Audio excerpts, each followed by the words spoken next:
Hello and welcome to our latest unboxing video. I'm Eliza here at the Hatfield Public Library with a gigantic box of kids' books with just like a ton, I cannot even emphasize this, a ton of picture books. So I'm just going to go through them, give you an idea of what we're going to have, and then I hope that people come to the library with their kids and check these out because it's super exciting. The first one is called Endlessly Ever After by Dan Santat and Laurel Snyder, and it's a pick your path countless fairy tale endings. What a fun concept. um Definitely seems like something maybe you would do with slightly older kids. Very fun illustrations. Tofu Takes Time by Helen H. Wu, illustrated by Julie Jarema. And I think this is about a girl who learns to make homemade tofu from her grandmother, which is awesome because I don't really know a lot about how to make homemade tofu, and I love the idea of a book that goes through the process. Elephant Island by Lee Timmers. This is got sort of like a collage almost style illustration, and it's got duckies, so cute. Looks like it's about a little elephant who, it doesn't really say what it's about. Oh, it's about an elephant who gets shipwrecked on a tiny island and a mouse comes to his rescue. Drawing Outdoors by Jairo, Buitrago, Rafael, Yockteng. Oh, I love this. I love the idea of taking kids outside and having them draw.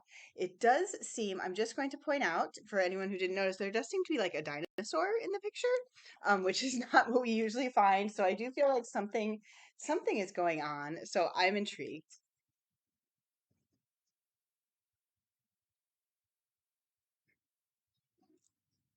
Armadillo Antics. This is by Bill Martin Jr. of like Brown Bear, and all those books, and Michael Sampson. It looks a little bit like a little similar to the Eric Carle style, illustrated by Natalie Bouveau. Oh, Rosemary Wells, a favorite of mine. Very first 100 words. Oh, hello, more, please. I have a 2-year-old now, and these are all words that he uses. This definitely seems like a good oh, I just love her illustrations. So this looks very fun. Kitchen words. Sun in My Tummy. This is by Laura Alary and Adrian Blinick. Mm, making some sort of soup. So, oh, it's about how a home cooked breakfast helps a girl get through her day.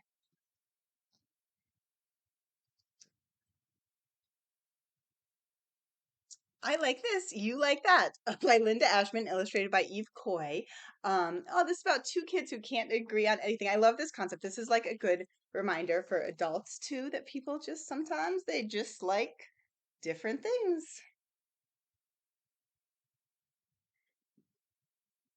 Okay, this is by Lucy Cousins, a big name in the kids' picture book world. This is called A Good Place. I love the bugs. I just love her sort of very bold style of illustration. So this is about bee, ladybug, beetle, and dragonflies are looking for a good place to live. Oh, that looks like a bad place to live. Maybe this is a good place. So they have to find their good place. Oh no, someone's spraying the branches. Oh no. Mac Barnett and Marla Phrase present the Great Zapfino. I like how this is like a different, slightly different shape. It's got the black and white thing going on. It's not telling us very much. It sounds like it's just a circus story, I guess, about this uh, bug, maybe called the Great Zapfino. So looks like not a lot of words, actually. Not one, close to wordless.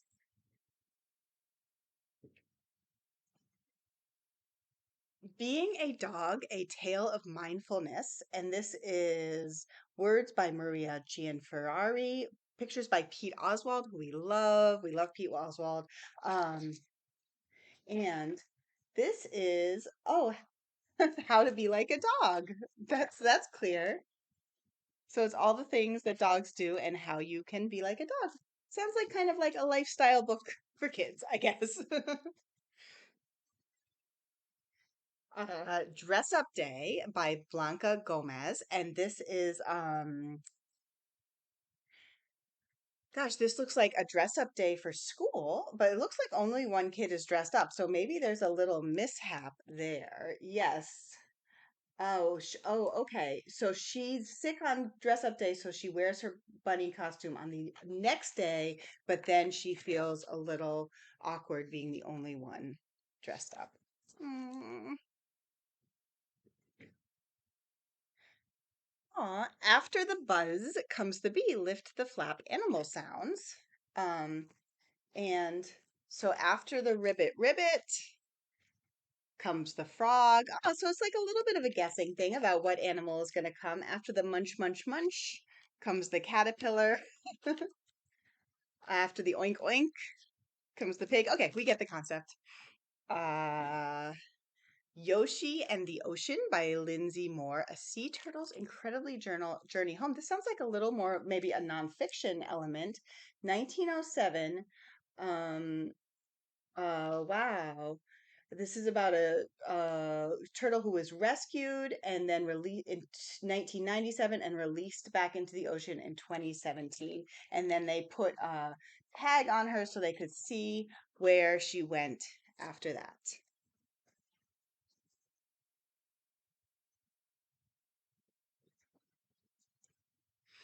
So many picture books. Double Puppy Trouble by Danica McKellar.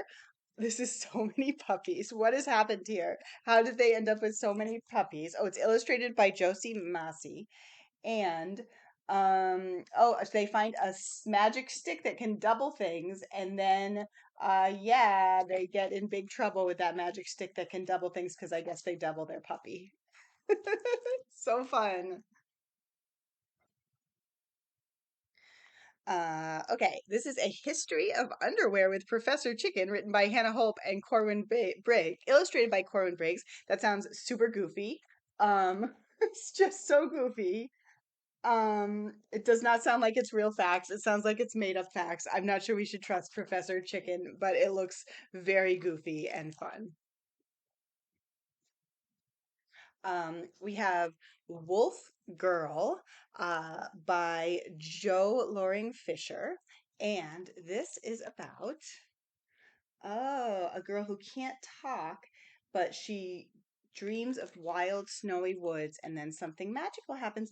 Sounds a little bit like Where the Wild Things Are, but maybe like, hmm, gosh, I really love this sort of soft, woodsy illustration.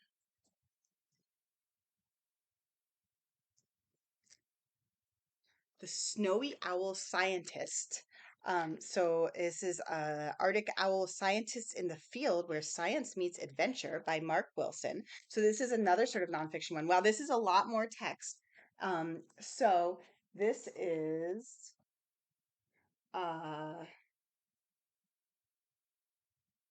24-hour daylight at the Arctic summer studying the number of chicks in the snowy owl nests. Aww. One of our staff is very interested in birds and used to study birds, so I think he will be interested in that. Um, we have Field Trip to Volcano Island, John Hare.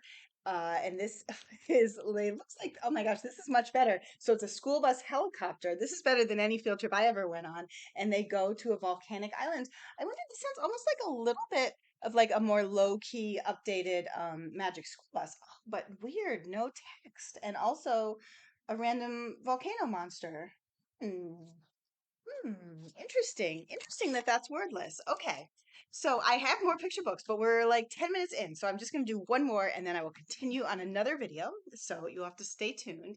So our last one that I'm doing is called Teeny Cedric, and this is by Sally Lloyd-Jones and Rowboat Watkins. And it's a little hard to tell, but this is like a crazy sort of royal person with big orange hair, almost like Queen Elizabeth. Oh, but is a king. And so Tiny Cedric is a king who has banished everyone but the babies, which means that the babies have to do all of the royal duties, which I'm just going to go out on a limb and say that maybe babies aren't good at that. So yep, that was my big pile of picture books, all picture books, and we have even more picture books, which is super exciting. So I will be back soon with more.